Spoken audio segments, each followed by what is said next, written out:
जय हिंद दोस्तों, वंदे मातरम। अगर आप लोगों ने थोड़ी बहुत भी चाणक्य नीति पढ़ी है तो चाणक्य नीति में लिखा हुआ है कि भैया बिना मांगे दिए हुए ज्ञान की कोई इज्जत नहीं होती।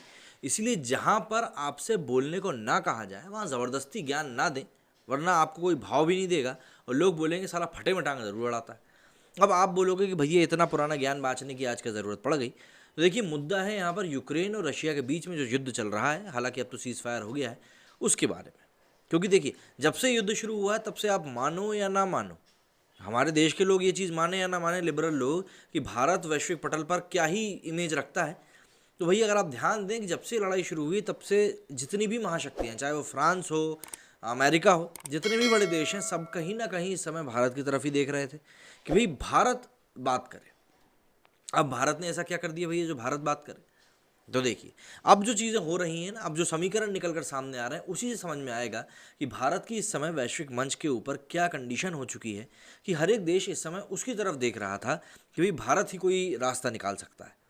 अब जबकि प्रधानमंत्री नरेंद्र मोदी ने बात कर ली है तो उन लोगों को भी जवाब देना आसान हो चुका है, जो इस बात का ढिंढोरा पीट रहे थे और छाती पीट रहे थे कि देखो नरेंद्र मोदी कुछ कर सकते हैं तो कर ही नहीं रहे। भाई पहले तो आप लोग ये बताओ कि मोदी जी कुछ कर सकते हैं या नहीं कर सकते।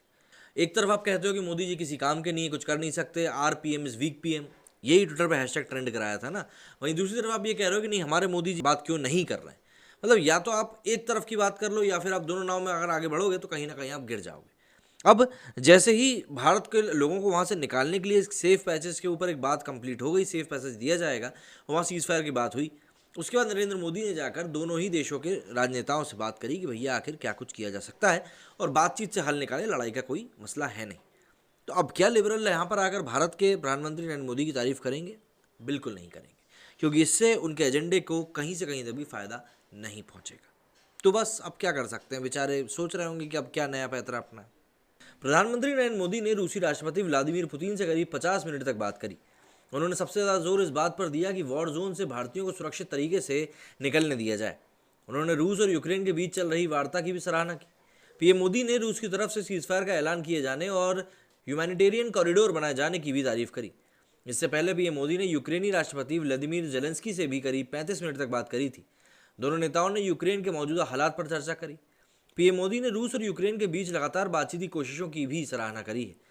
जेलेंस्की से बातचीत के दौरान उन्होंने यूक्रेन में फंसे भारतीयों को सुरक्षित रूप से निकालने की यूक्रेनी सरकार की मदद के लिए जेलेंस्की का धन्यवाद दिया। पीएम मोदी ने कहा कि उन्हें उम्मीद है कि सुमी में फंसे भारतीय छात्रों को निकालने की कोशिशों में यूक्रेन सरकार लगातार मदद करेगी।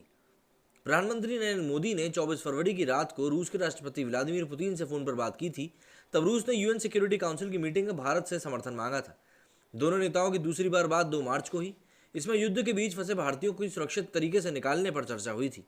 रूस और यूक्रेन के बीच 24 फरवरी को युद्ध छिड़ा था। 26 फरवरी को पीएम मोदी ने पहली बार जेलेंस्की से बात करी थी। संयुक्त राष्ट्र में रूस के खिलाफ मतदान में भारत के भाग लेने के बाद जेलेंस्की और मोदी की बातचीत हुई। जेलेंस्की ने इस दौरान भारत के राजनीतिक समर्थन की मांग की थी। जेलेंस्की ने एक ट्वीट में कहा था कि प्रधानमंत्री नरेंद्र मोदी से बात की, यूक्रेन के रूसी आक्रमण को खदेड़ने के बारे में बताया। हमारी ज़मीन पर 1 लाख से ज़्यादा आक्रमणकारी मौजूद हैं। वे रेजिडेंशियल बिल्डिंगों में आग लगा रहे हैं। भारत से संयुक्त राष्ट्र सुरक्षा परिषद में हमें राजनीतिक समर्थन देने का आग्रह किया। एक साथ हमलावर को हम रोक सकते हैं। 2 मार्च की रात रूस के खिलाफ निंदा प्रस्ताव पर वोटिंग हुई थी।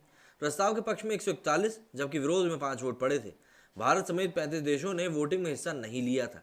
रूस के पक्ष में वोट करने वाले देश रूस, बेलारूस, नॉर्थ कोरिया, लिट्रिया और सीरिया रहे। गैर हाजिर रहने वाले देशों में भारत, चीन, पाकिस्तान, इराक और ईरान जैसे देश शामिल थे। अब आप ज़रा खुद सोचिए कि यहाँ पर कितने सारे देश हैं जो शामिल नहीं हुए थे।